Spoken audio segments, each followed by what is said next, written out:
बदले की भावना से काम करना ये किसी भी सरकार को शोभा नहीं देता।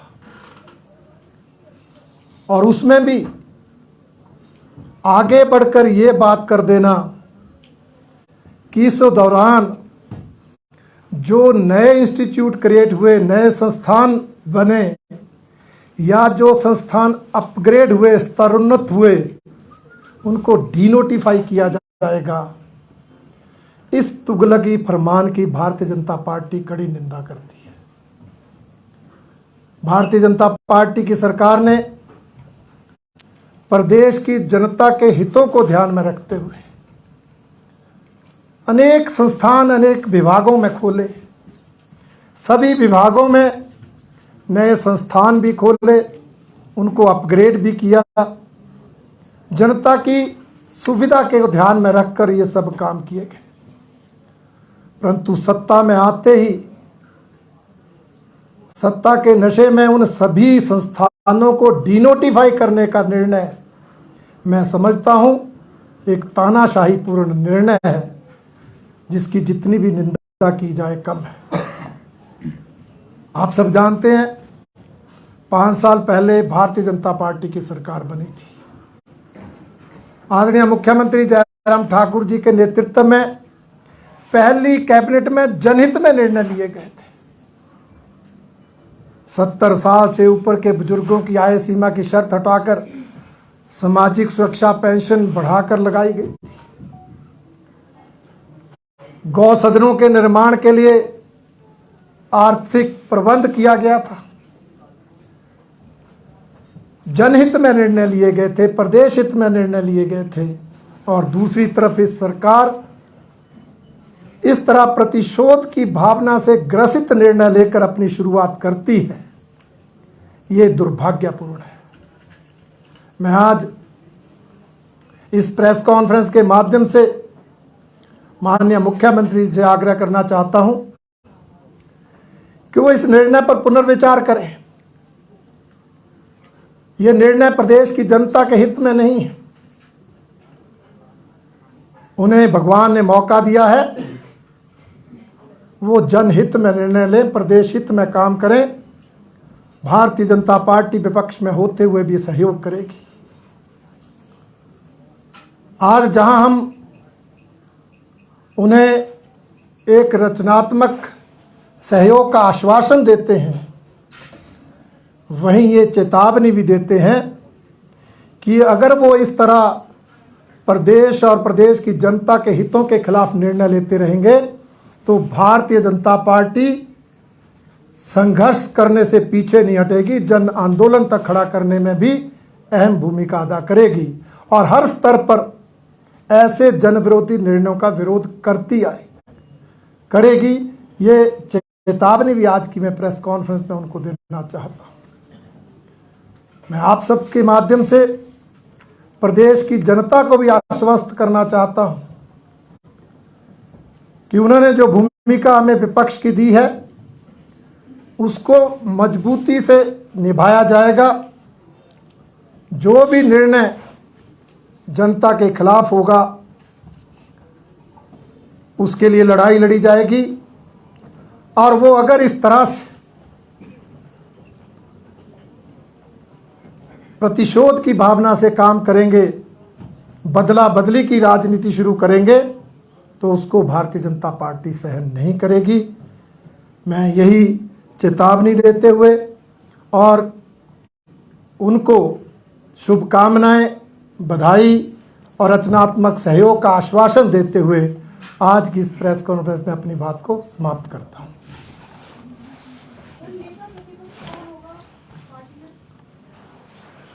अभी हमारी पार्टी का शीर्ष नेतृत्व विधायक दल की बैठक बुलाएगा और उसी बैठक में हमारे पार्टी के शीर्ष नेतृत्व के दिशा निर्देशानुसार निर्णय लिया जाएगा। जो प्रदेश का शीर्ष नेतृत्व तय करेगा वही होगा। हार की क्या कारण मान रहे हैं? इसके लिए हमारी पार्टी समीक्षा करेगी, बैठक बुलाएगी, उसमें समीक्षा की जाएगी और उससे आप सबको भी अवगत कराया जाएगा, आप सबके माध्यम से प्रदेश की जनता को भी अवगत कराया जाएगा।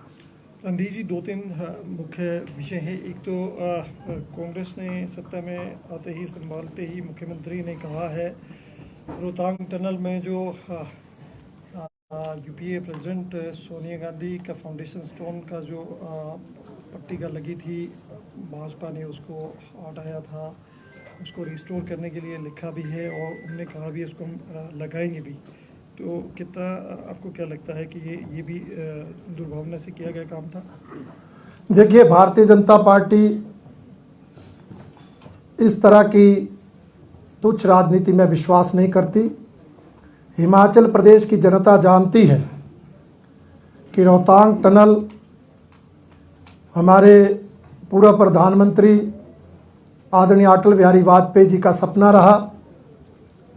उन्होंने इस प्रोजेक्ट का शिलान्यास किया था और हमारी वर्तमान केंद्र की सरकार ने वित्तीय सहयोग करके आर्थिक सहायता देकर इसके निर्माण कार्य को सिरे चढ़ाया था और आदरणीय नरेंद्र मोदी जी ने उसका उद्घाटन किया था।